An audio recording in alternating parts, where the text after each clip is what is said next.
And welcome to Coach's Comments, presented by Southside Auto Tech. Cristiano Simonetta with you, joined alongside by Stars head coach and GM Chris Michael. And Mike's, what a game this was. 2-1 victory for you guys in regulation over the Tri-City Storm. But let's break down 7 minutes into the game. Stanley Cooley gets a cross-checking major and a game misconduct. You guys are able to kill off that major penalty.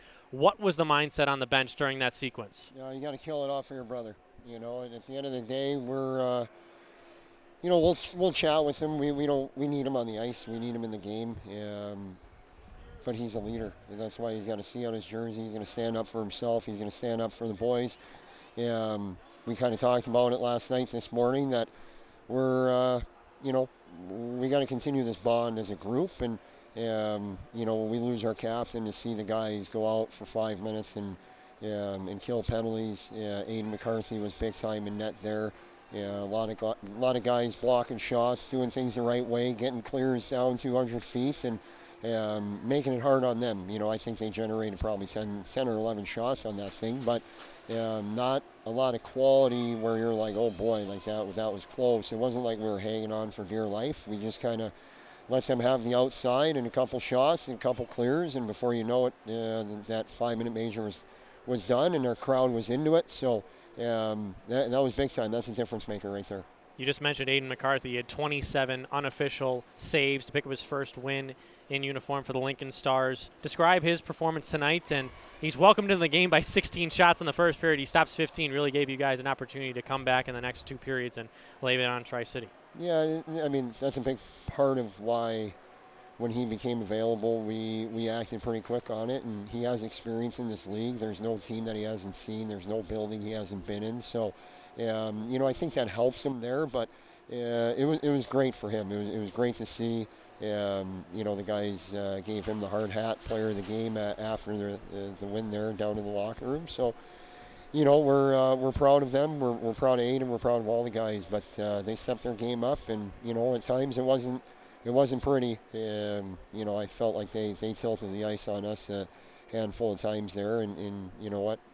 We gutted it out. And right now with this group, that's what we're going to have to do right now, is just gut things out, play hard, do things for each other, and hopefully you earn a bounce like we did there in the third. Yeah, you earned the bounces, I think, all night in terms of the net front presence, and I know you stressed that all season long. Dominik James, his goal on the power play, one of the smaller forwards on your team, and he's able to get the interior and able to pot that one home for his 3rd goal of the season. And then Cole Kraft, the chance earlier in the 3rd period, Jake Bonet shot from the point. Crafty's got a wide open 6x4, somehow misses it, but the response from him to bear down, not feel sorry for himself, go out there. A couple of shifts later, he deflects Clay Hannes' goal through the legs of Todd Scott. So what does that tell you about number 26 in white? Or purple, black, whatever those jerseys were. He's an ultimate warrior, man. Like, we spent a lot of time this summer trying to get him to come down to Lincoln, and when we got the call that he did, we knew what we were getting. We were getting a leader. He's part of our leadership group.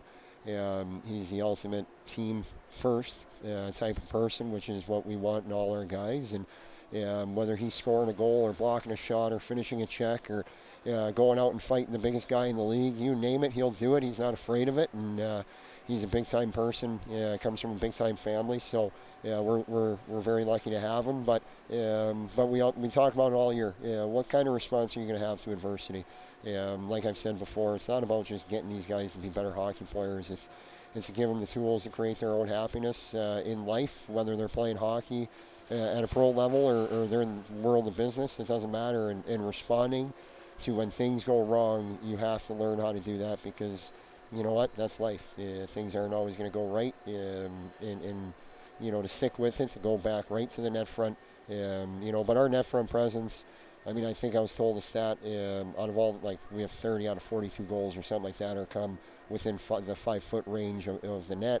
We talked about it last week with Omaha, with their goaltender. If he sees it, he's going to stop it. Same thing with every goalie in our league. They're all good.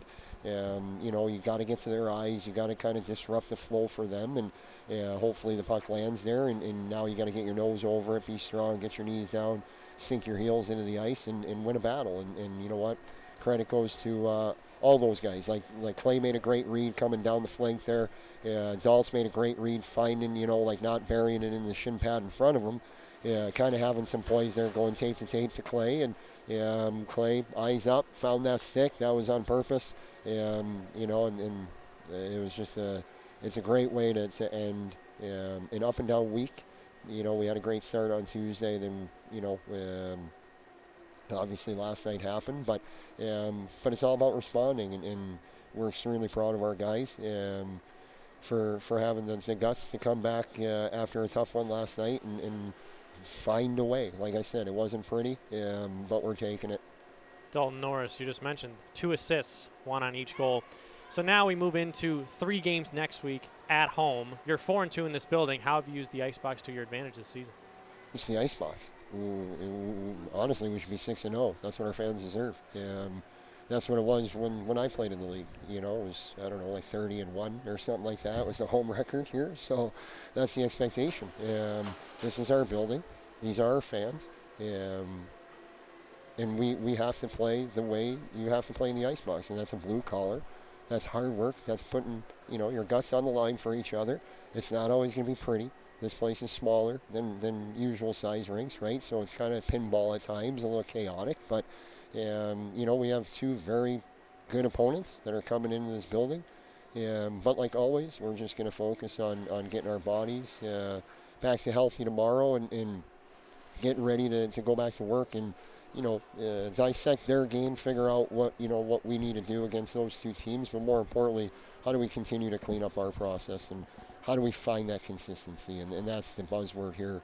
We've proven it. When we play the right way, we're a good hockey team. No matter what the record says, when we want to go off on our own page or show a lack of consistency, then, we're a last place team. It's a pretty fine line. So we got to find that balance, and we just keep working.